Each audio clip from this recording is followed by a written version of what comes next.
And now it's time to get started with our final keynote discussion of the 2022 Glenn Symposium. This segment is generously sponsored by Aerojet Rocketdyne. We're very happy to have them supporting the event. And so to introduce our two guests, we'd like to welcome up Andy Hoskins. You may have seen him earlier. He's Government Relations Manager for Aerojet Rocketdyne. Andy, take it away. Thanks, Jim. I'm realizing we have a lot of Jims here, sort of a confluence. Yeah, exactly. Aerojet Rocketdyne is thrilled to be able to sponsor this and welcome everyone here. We're also thrilled to be supporting, as I talked about earlier, supporting NASA across science, robotic exploration, human space flight missions. I touched on the range of technologies that we're partnered with NASA on, and we're excited to be participating in the fourth annual event focused on the Glenn Research Center, an absolutely critical partner to the development of the technologies needed to move exploration forward in the coming decades. So I'd like to introduce two individuals that are helping ensure a bright future for NASA, its partners, and the invaluable research that's being conducted here in Cleveland at GRC. Jim Reuter, Associate Administrator for NASA's Space Technology Mission Directorate, and Jimmy Kenyon, Acting Director of NASA Glenn. In his role as an Associate Administrator for STMD, Jim provides executive leadership, management of the technology programs within the Directorate. He was Deputy Associate Administrator of STMD from 2017 to 2018, and prior to that, Jim served as Senior Executive for Technical Integration at the Center Director's Office at NASA's Marshall Space Flight Center from 2009 to 2015. Also of note, and timely for the upcoming Artemis I launch, Jim served as the Exploration Systems Standing Review Board Chair, responsible for overseeing development of activities of the Space Launch System, Orion spacecraft, and ground systems development and operations programs. Jim will be speaking with the new acting director of NASA Glenn, Jimmy Kenyon. In this role, Jimmy is responsible for planning, organizing, and directing the activities required to accomplish the missions assigned to the center, including a staff of more than 3,200 employees. I've spoken with several Glenn employees this week, and Jimmy, to a person, they were happy to have you and Dawn at the helm. Prior to becoming Glenn's acting director, Jimmy served as Director of Advanced Air Vehicles Program in the Aeronautics Research Mission Directorate at NASA headquarters in Washington. Before joining NASA, Jimmy worked at Pratt & Whitney as well as the Department of Defense. Please welcome me and please join me in welcoming Jim Reuter and Dr. Jimmy Kenyon.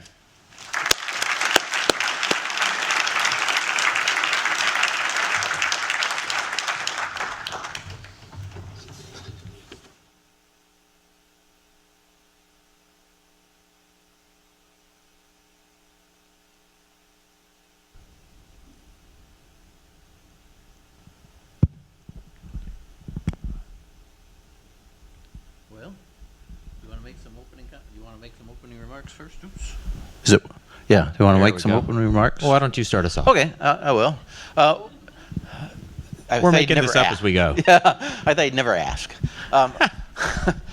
First, I want to really congratulate and thank the organizers for this conference, the American Astronautical Society. They always do a great job as we go through this, and greatly appreciated. Case Western for hosting this event. Awesome facility. I love your campus and stuff. It's been great to see it, as well as the Glenn Research Center. And so this is the fourth symposium. I've been privileged. I've been actually in this job for about a little over 4 years. I've been privileged to be able to be here each of the four, not in person always, but because of the constraints we had, but not here. So I'm really excited to be here. What I'd say is, looking at this conference, because we're the last thing, and so it's nice to look back at it, and it was, I think, really nice, diverse panels, more so than other years. I think that was by intent, but certainly power, propulsion, energy storage were foremost on this. I thought the panel just a little bit ago with the commercial lander services folks was excellent, just really outstanding to see the progress there and hear about that. Aviation, propulsion, and some great things that are coming out there, exciting. Let's see, space traffic management, communications. I know I'm forgetting some, but it's really nice. It's nice to see at the end and look back and see how good it is. And I would say it's really an exciting. No, I shouldn't say exciting. It's a electrifying time to be here and working on things. We bookended things with the James Webb amazing images that are there between this conference and now we have a launch date launch date target for Artemis 1. They just released that I think this morning. So it's August 29th, September 2nd, September 5th. I think those are the dates. So if you hadn't heard that, so that's great. And so now just a little bit about ourselves. I run a space technology mission directorate, so our goal is to develop transformative cross-cutting technologies to enable future NASA missions, enable commercial space, inspire the nation and our future generation as we go through this, as well as aid and our other government agencies as we go through this. And it's a challenge for us to do that and balance the things because there's so much fun stuff going on. But we'll get into that, I think, with a little bit of questions. And with that, I'll just turn over to you, Jimmy, for opening remarks. Sure, thanks, Jim. And I also want to express my appreciation to the AAS. This has been a fantastic forum. I've actually been a panelist here for a couple of years, but never live and in person. It's always been virtual. And so being able to be here on site with you, to see the work going on, and actually to be able to be engaged has been marvelous. And I just think it's been well done. And I agree, this is a fantastic facility and appreciate Case Western hosting us here. So little bit, right, we're here to talk about the Astronautical Society space technology. And at Glenn, we've got a lot going on, and we do a lot of work supporting Jim's mission directorate. And of course, the way we're set up overall, as you know, at NASA is we have a headquarters organization, and the things come through the headquarters, but the work gets done by the researchers and the really smart people at centers like Glenn. And I'm just so pleased to be able to be part of that Glenn team and to be able to engage with the really smart people we have there. I don't count myself among them, but because they dwarf me, but that's okay. It's wonderful that we have such smart people, and it's exciting the work we're doing supporting Jim's organization. And we'll talk some. We've been working for years on and talking for years, getting ready for SLS and for Orion. And it's really exciting to see that we are looking to launch Artemis here in the not very distant future, actually. But there's so much going on because as we look beyond in Artemis, and we're going to talk a little bit about electric propulsion and the work we're doing at Glenn to support that, but we're also doing other work, right? The in-situ resource utilization so that we can actually be able to sustain ourselves once we get there. Surface power so we can sustain ourselves once we get there. Looking at electric propulsion for small spacecraft and a host of other things, cryogenic fluid management, and the list goes on. And so it's really a privilege for us, Jim, to be able to support the work your mission directorate is doing. And I know we're going to get into some of those details, and maybe we'll talk a little bit about aviation too. But yeah, we'll I hope so. We'll see. Yeah, it's the first day in NASA. I don't know if you knew that. Yes, it is. I've heard that somewhere before. I do want to take a half a second though, and I saw it come across some of the feeds today. Today is the anniversary of the first moon landing, and so pretty remarkable that we're here today meeting on that first anniversary and just looking at where we are and where we're going. Yeah. And on a footnote to that, one of my granddaughters was born on this day. Excellent. And her name is Amelia, so she's got air and space covered. Excellent. So why don't we get started? Yep. And Jimmy, how long do you say you've been in this role now?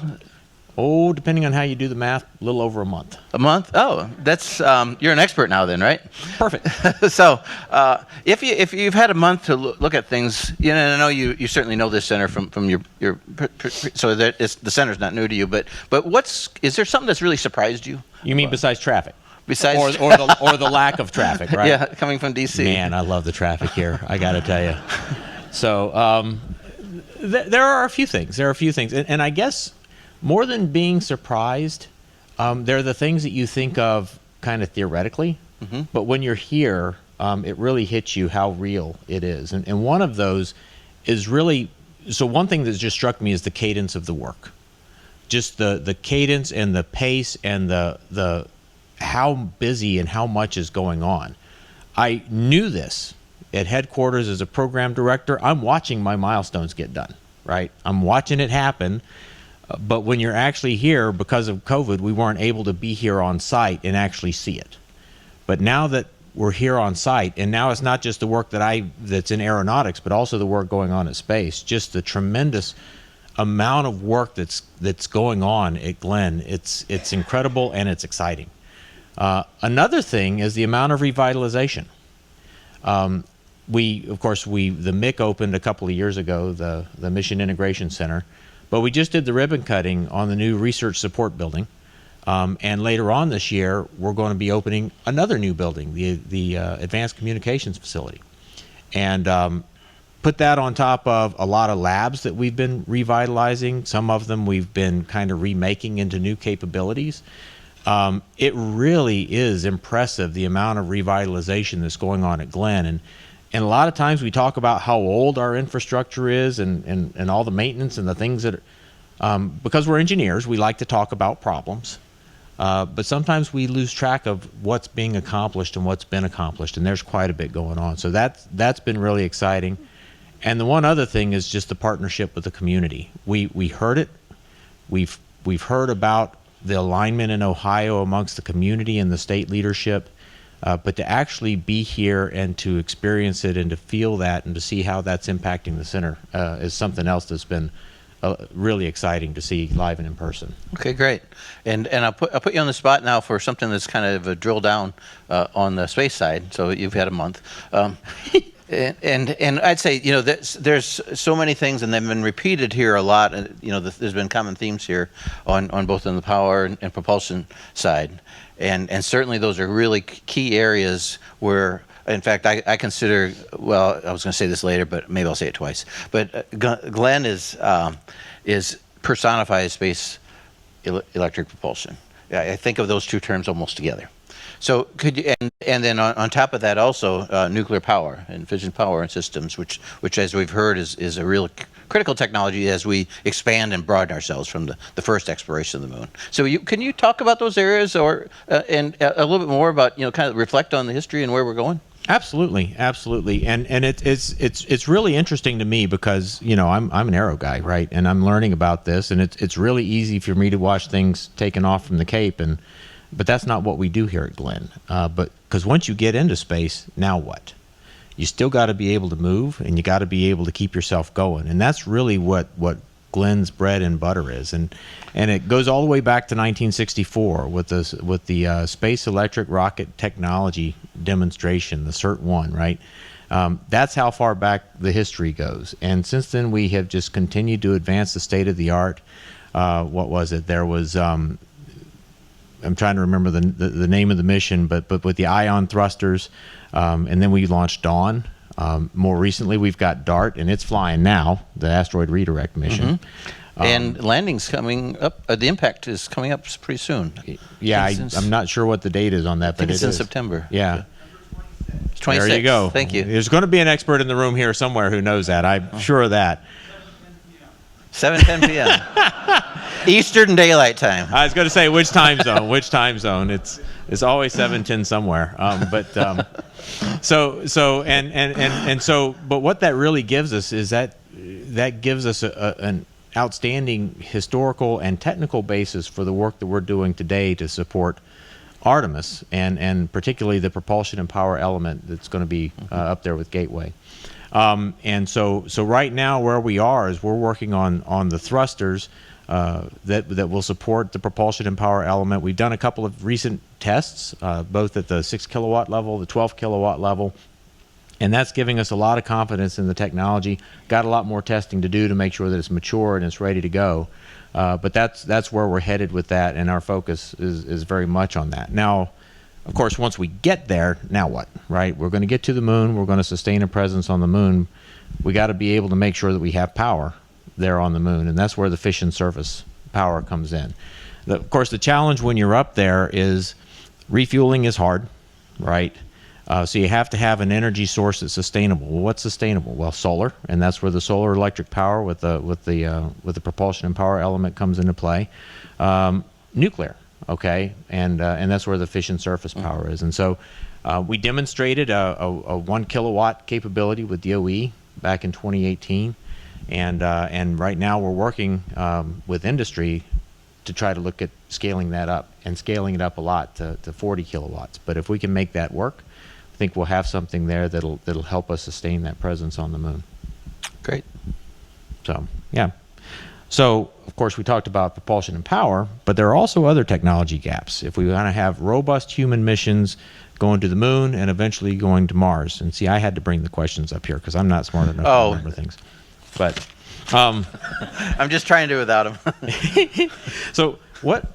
But looking at those gaps, what do you see as being the most critical, and what in particular is STMD trying to do about those? Yeah, thanks. It's a great question, and there's a lot of different areas so that you can pick for this. One of the things we want to do with the moon is being a springboard for us as we go to Mars, and for there's a lot of technologies that we learn just how to operate.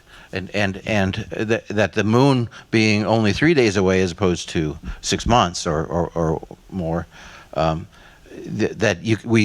can learn in this environment and go forward. And so there's a lot of operational considerations to go through that. We want to go to the moon sustainably, and for that, I know there was a discussion earlier in one of the panels that talked about, well, what do you mean by sustainable? And I think that's a term that actually NASA is trying to define through these what they're called blueprint objectives that we're doing as we go through that. If you haven't heard, and we've been going, in fact, there's people going this week over because they're trying to make that an international product as we go through there.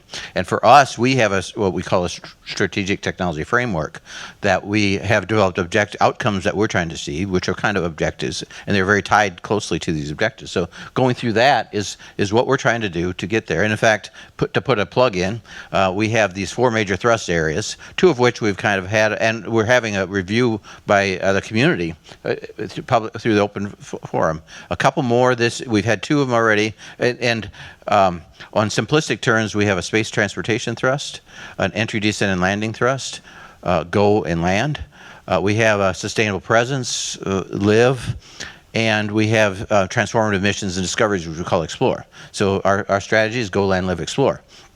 And when we go through this, we've done 2 of them already. The 2 that we have coming up is explore and land as we go through this. So we're looking for input. And then the Ascend conference in late October is when we're going to bring this back together and have a discussion with the community. But to pick out a couple of areas here that maybe that we can talk about some more. Certainly power. I think the sustainable presence of power. There were some good discussions. Dan and others talked about it earlier. But we need to have a network there there's a few discussions on this point over the last day or so. And so we need to have a network in place in order to be able to have a sustainable presence and really operate. That can be the form of these vertical solar array telescoping assemblies. And if you're on the surface, if you're on the South Pole, say, which is a key part for us we want to go to, the sun is pretty much always at the horizon. So, but if you go up 10 meters or whatever, you can get a good incident angle, and so you can generate power. But then you need to distribute that power, and looking at things like power beaming and that sort of stuff, or even having, if we're going to lay cables for a kilometer, how do we do that with robots and stuff like that? And so all that sort of stuff is key, and that power is key so as to enable the use of the resources on the moon. And so those resources are both in the form of water or water ice, as well as oxygen, and actually a lot of minerals and metals. There's a fair amount of aluminum in the regolith. So looking for us to then take advantage of that, recovering the oxygen, recovering the water, and getting to the point where we have usable regolith for other things in excavation construction. And I could go on, but I'm kind of running out of my time, I suspect. Just how do we make a sustainable presence is a critical part of that. And I'll maybe in another question I'll add a little bit more. So Okay, sure. And so when you look at it, though, Glenn has a lot of unique facilities and capabilities that we can offer to try to support some of this. And a lot of your programs focus on helping industry collaborate with us to use those sorts of capabilities. Can you speak a little bit about how that helps to advance NASA's mission, that collaborative work with working with the facilities and capabilities, your role, and also think more regionally about how you see that impacting our region? Yeah, sure. It's a great area, and I really appreciate Glenn Research Center. It's a great research center for us, and they are extremely engaged in partnerships of what we go through. A large part of what we do, especially as we get into higher technology readiness level activities and mid to higher, is to engage in partnerships. We found, I think, consistently and thoroughly across that was when we have the industry team, the NASA team, the university research all pulling together in the same direction, we can really make a lot of progress. In terms of facilities at Glenn that are really unique, first of all, I said it before, Glenn personifies electric propulsion for space activities, and some great facilities for testing and stuff. There's the other thing is, and it was mentioned this morning as we went through some of these things, a critical technology you need for us in order to enable things like fission reactors, nuclear propulsion systems, and aeronautics as well, is high temperature material. Yeah. And that development and stuff in the facilities that are here. You go down the road a little bit to Sandusky, one of my favorite places to go, and you find that some of the world's most awesome facilities, across the board. And so it's a great place for integration of large scale of spacecraft and equipment. And so that could go on for a while, but I think it's a great place to be. Thanks. Yeah. Thanks for that, Jim. So good. Now it's my turn. Yeah. I can keep asking you questions all day. But. No, this is it's better to be on this side of it, I think. Now let's switch a little bit and talk about aeronautics. I understand there was kind of an electrifying announcement this week, maybe. Yeah. Can you talk about that and what it means? Sure. I think a lot of folks are aware that out at our Armstrong test facility, we have this little place called the NASA Electric Aircraft Test Bed. It's pretty neat. Yeah. I'm here all day. But this facility is actually it's unique. It's unique. It's world class. It was built as a research lab, but the demand is really high, and so we're thinking of how to utilize it more as a test capability than just a research lab. But it allows us essentially to lay out a full-scale aircraft electrified architecture, and do that at power. We've got a lot of power there, so the power levels you might need in a single aisle class aircraft, and we have an altitude chamber to boot, which allows us, because you get into things like Paschen's law and arcing at altitude and things like that, and insulation materials. You need to be able to understand that and design around it. And so we have a capability out there. And we wrapped up earlier this year some testing with a partner, GE Aviation, and I know you heard Christine announce it a little bit earlier today, the work that was done, but that was a huge test for us.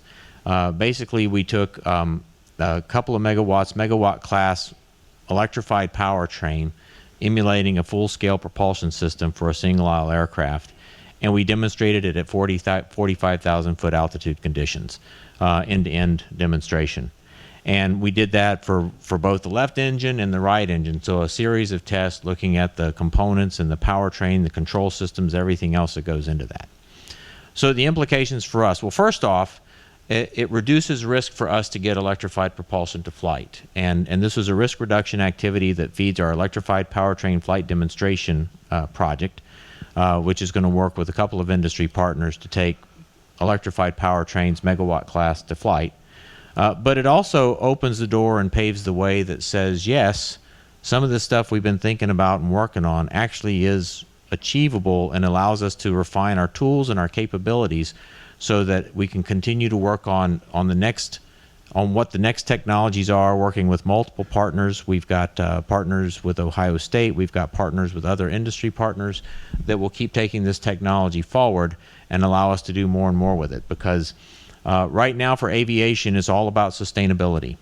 Sustainability, of course, we know is important for our climate. We've got to reduce carbon footprint and other, by the way, emissions that come about from aviation. It's not just carbon when you're talking aviation, but it's also a means of keeping our industry competitive, because whether we like it or not, others in other parts of the world are starting to introduce regulatory frameworks that are going to require us to also reduce carbon.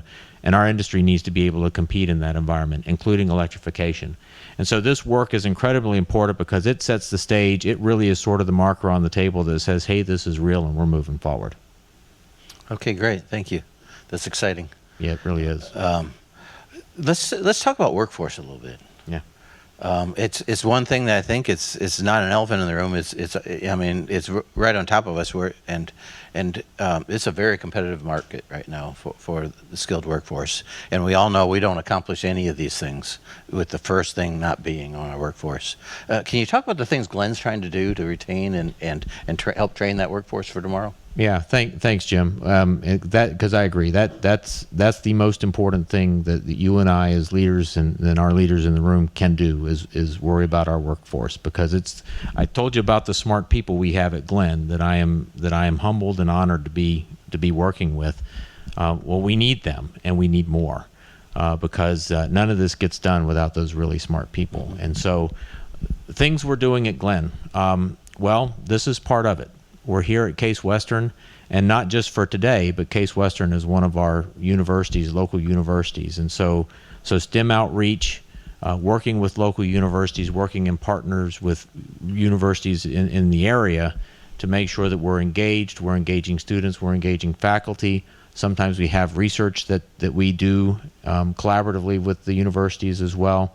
But that's an important part, because you and I participated in a mentoring session with students this morning. I will always... They did a real good job, too. I learned a lot. I did, too. And just for the university folks in here, I will always say yes to those. We just got to figure out the schedule. But that to me is one of the most important things we do, is that sort of an outreach, because we need those people, the students, and I know we've got students in here. I hope to see many of you walking around NASA Glenn or somewhere in NASA, or at least with our industry partners at some point, because that's what's going to keep us going forward. Another thing we do is internships. This summer at Glenn, we have 137 interns. Awesome. 40% are on site, which is just fantastic. We haven't been able to have on-site interns for a couple of years. And so we're thrilled to have these folks on site, getting their hands dirty, working on stuff, working with our scientists and engineers. But even the ones who aren't on site, it gives us a unique opportunity to think a little broader, because now we can work with and have on our teams people from all parts of the country. And with any luck, that means that at some point we'll attract them and get them to come here, because we really, again, need this expertise here at Glenn. And so those are a couple of the key things we're doing, but the other part is we've got a lot of Glenn folks here, and we've got a lot of Glenn folks on center. It is a really competitive market. How do we keep them here? And that's about building a work environment that allows them to get their jobs done. We need to give them exciting work to do, and of course you and I have been talking about some of the exciting work to do, and make sure that everybody in our workforce knows that whatever widget they're working on is connected to something that's important to the nation and is going to advance for the benefit of all, is what it says outside the gates at Glenn.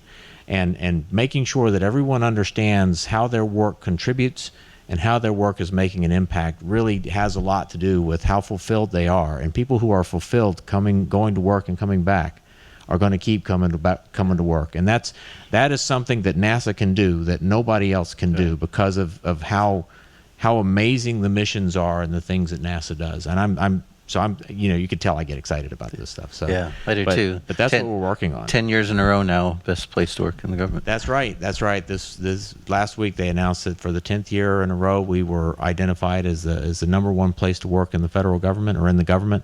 And I'd be willing to bet that they could put us up against people outside of the government too, and we would do pretty darn good. A big part of that is making sure that we stay laser focused on creating an environment where people can bring their best selves to work.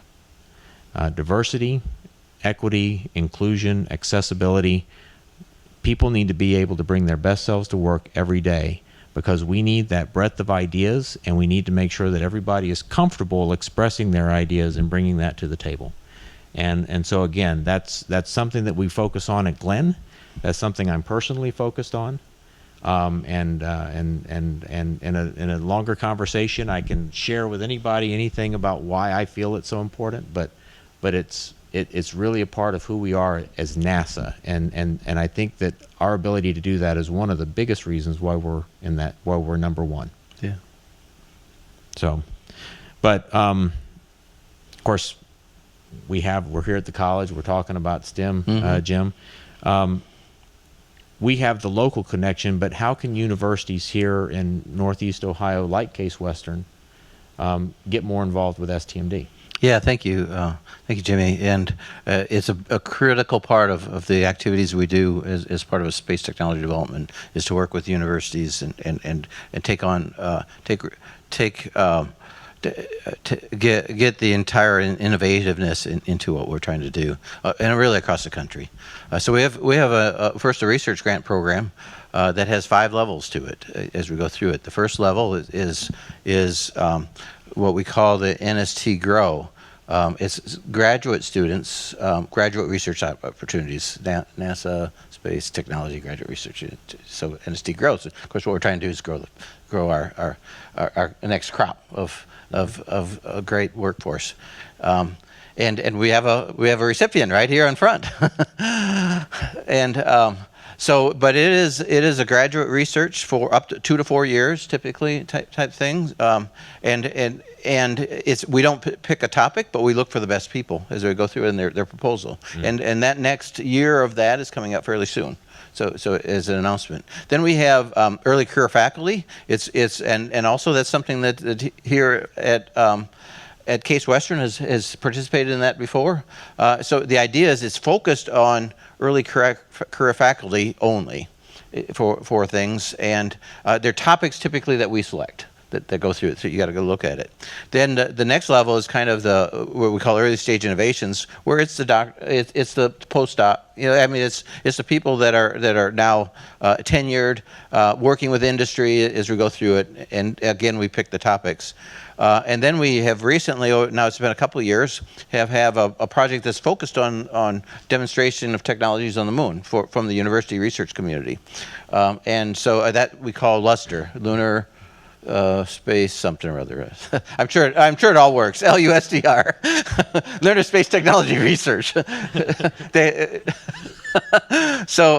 Anyway, so we've had a number of winners there, and as we go through it, and then finally we introduce. Every other year, we do a research institute, very similar to what ARMD does. And in this case, it's 3 universities that have to work together on a project. For us, it's a topic that we select as we go through it.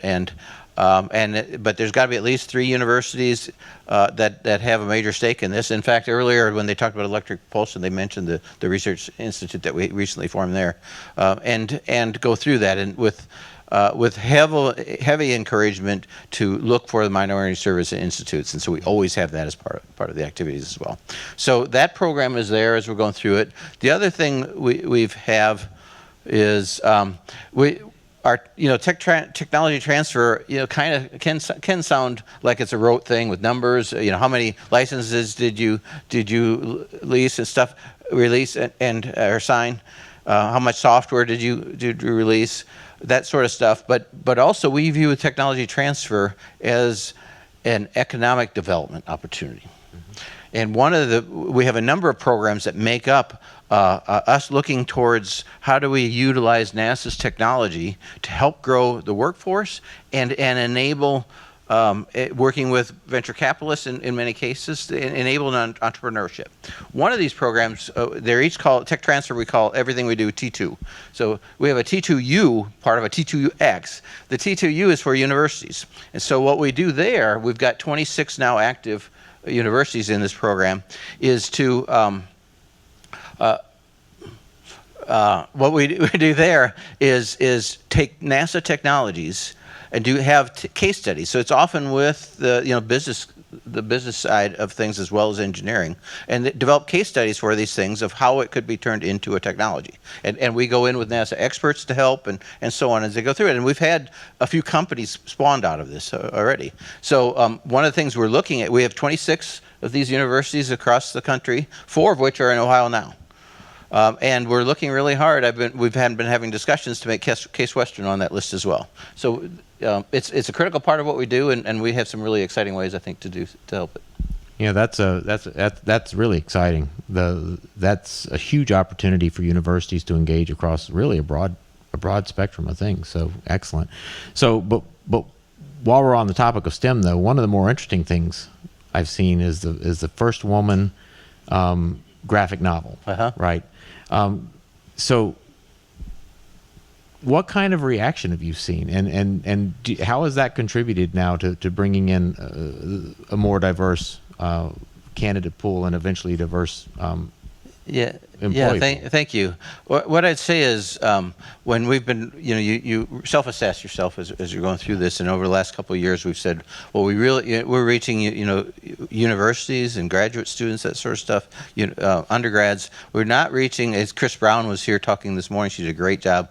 We're not helping reach that part of the audience, the K through 12.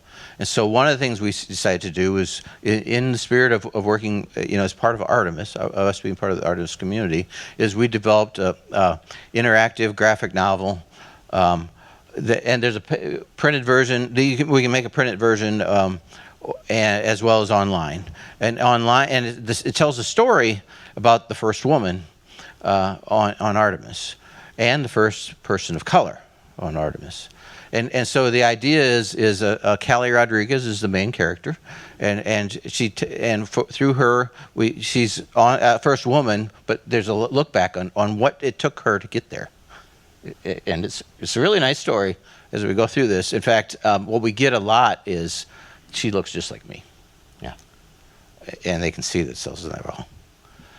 And so, but we tell that story. We go through it, what she's doing, and there's adventures on the moon. We relate it back to technologies. In fact, and there's Q code readers buried in the book that you can look and research more information. So, power, not surprisingly, there's a power system on the moon, and you with the Q reader you can go back and you get Glenn show up with a lot of activities that are there. So, anyways, that book has received just enormous interest, and it's hopefully our contribution to reach even down into the levels that's really most critical to reach, 4th grade, 5th grade, as we go through this, and with a really exciting time. So that's fantastic, and I think, Jim, that what we're going to see is that we're not going to understand the impact of that for some number of years, but I think we're going to see an impact, and that's excellent. And I will say one more piece of that is it actually was designed as being a series. I'm not sure I'm supposed to say 3. 3 is our intent as we go through this. Breaking news. Can't say, well, good. Breaking news. Well, I know a few people, but anyways, we're working on the second graphic novel. Hopefully before the end of the calendar year, it'll be out. It's all downloadable, free online, accessible through that www.nasa.gov/specials/Callie first, CALIE. So excellent. And so I think at this point, I know that Jim and I wanted to ask each other some questions, but we also want to hear from our audience here. And so I believe we're open for questions. I know Jim Way, we have to be careful with Jim up here. I'm the inefficient one, but I have 2 extra letters. So but I think you, and that's not an original joke either. I stole that. But I think you've got the online All questions. mine are original. Yeah. But you've got the online, but if there are any questions from the audience, we are also open to take those too. Don't make Alan do it. Don't make Alan do it.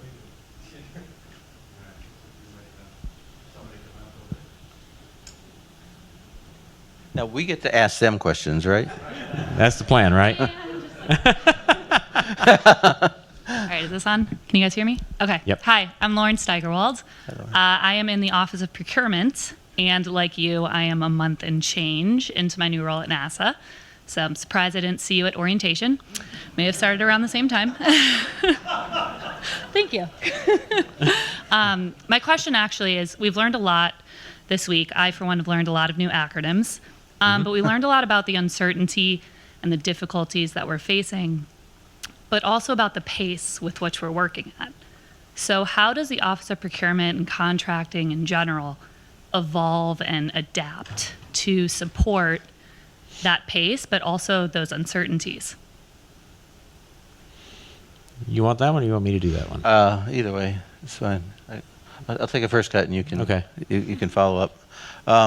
It's a great question for us as we go through this. One of the things that we get a hang up on often is, well, we're a government agency, and with a government agency comes government regulations that you can't get around. So inherently, there's things you can't do that you can do kind of in the commercial sector.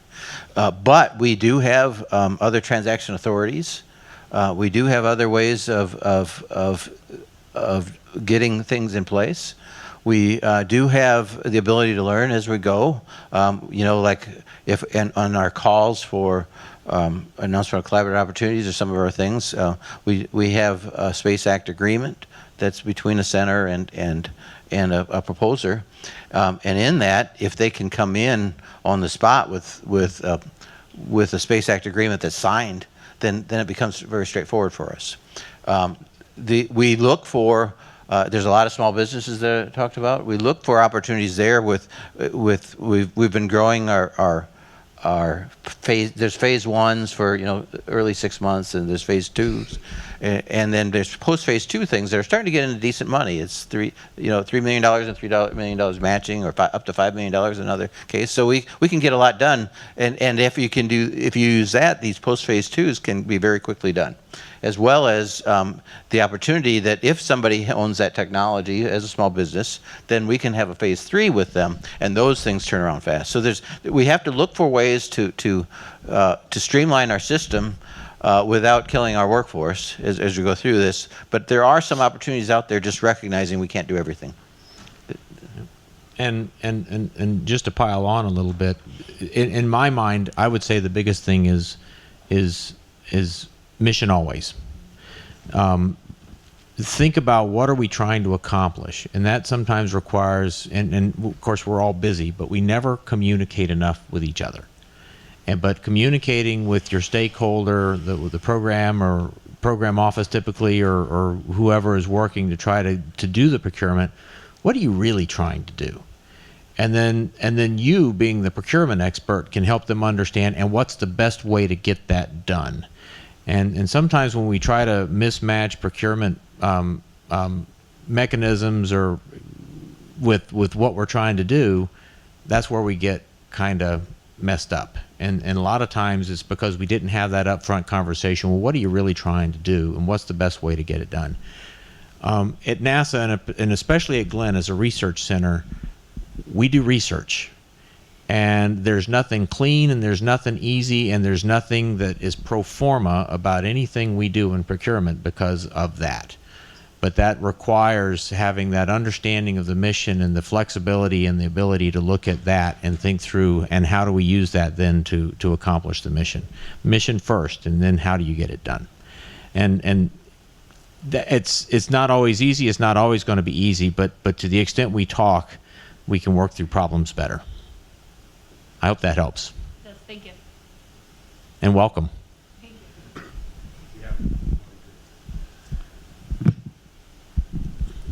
Okay. Yeah, you're on.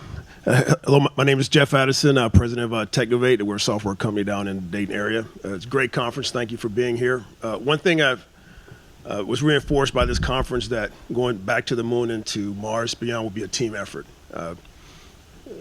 Government, agencies, private sector, et cetera. So my question is specific to NASA Glenn. Since it will be a team effort, what are some of the things can be done to get more of those team members here? And the reason why I say that is that proximity creates collaboration, which speeds innovation. And so what are some of the ideas that you may have from your vantage points that could accelerate that? Okay. So first off, a little bit of an acknowledgement that we're coming out of a unique, well, I shouldn't say unique, but a period in our history that we haven't experienced in a long time with a pandemic.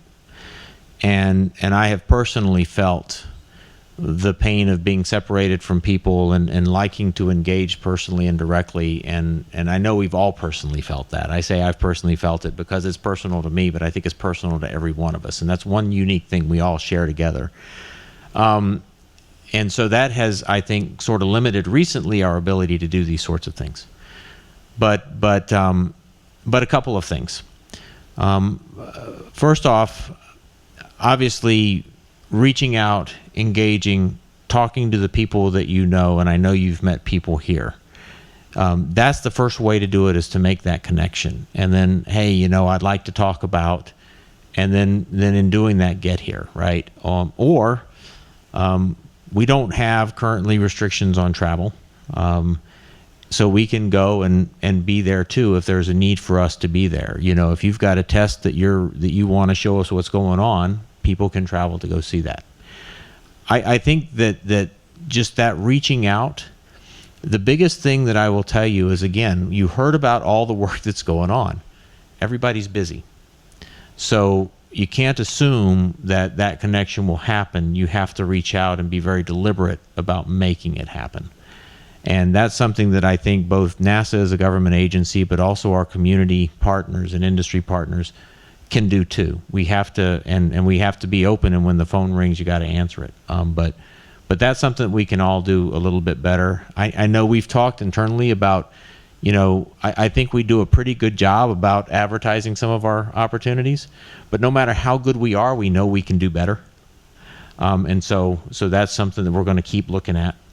And like I say, to me, it's, and then I guess the third part would be, but coming out of a pandemic, we do have new tools, and you're right, it's not the same, being virtually, but there are some capabilities, and figuring out the right balance of the virtual versus the in-person so that you can leverage that capability more effective, I think is a great tool to have. And so you put those things together, and I think there's always some opportunity to do better, but that's my thoughts on it.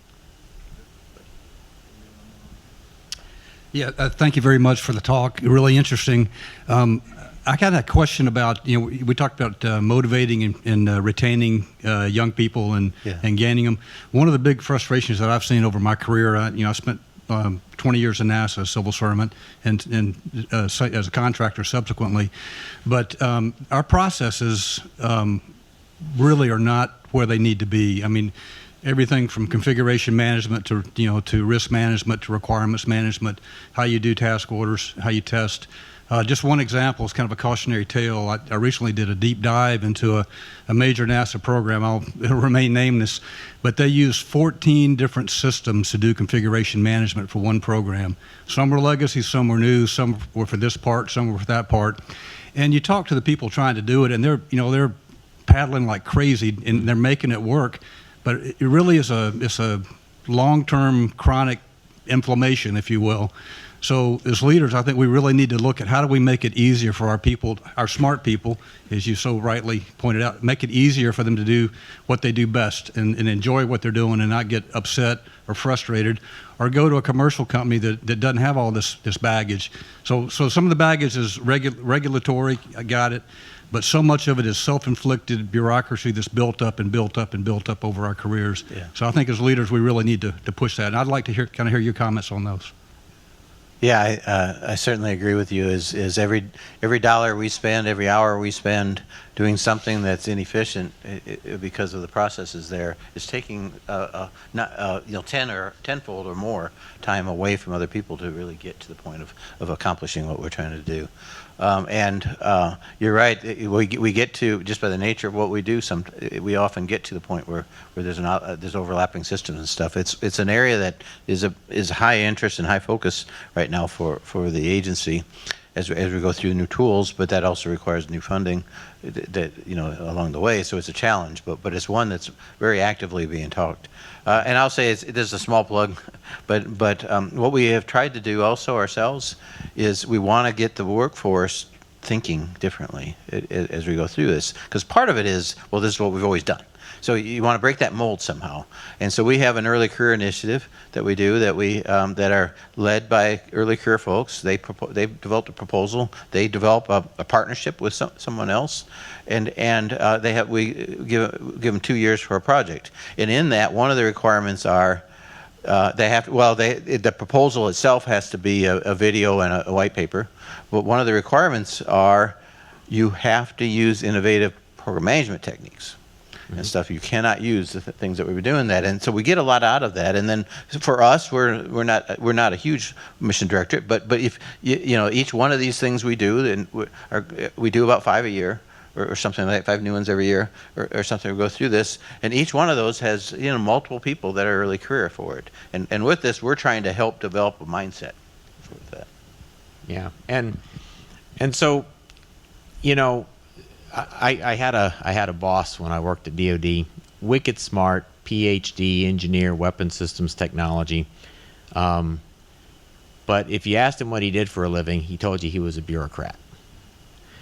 And his headquarters people, so put the headquarters hat on for about 20 seconds. That's what we do. We're bureaucrats. Bureaucracy has a purpose, and government agencies aren't meant to be efficient. Don't ever fool yourselves into thinking we can operate like a business. That's not our jobs. Our jobs are to be fair and transparent. And when you do those two things, that introduces a certain level of inefficiency, period. But too much of a good thing can be too much, is not good anymore, right? When you get into some of our systems, like some of the configuration management systems, it's hard because yes, you want to change it, but it's like changing a tire while the car is rolling down the highway. You can't stop, but we're doing it in pockets. And again, it's kind of like the revitalization. We forget about the things we are doing. An organization in NASA recently just did a Sharepoint migration that took everything out of an ancient records management system into something that's a lot easier to work with. But those happen one at a time, and it doesn't happen fast.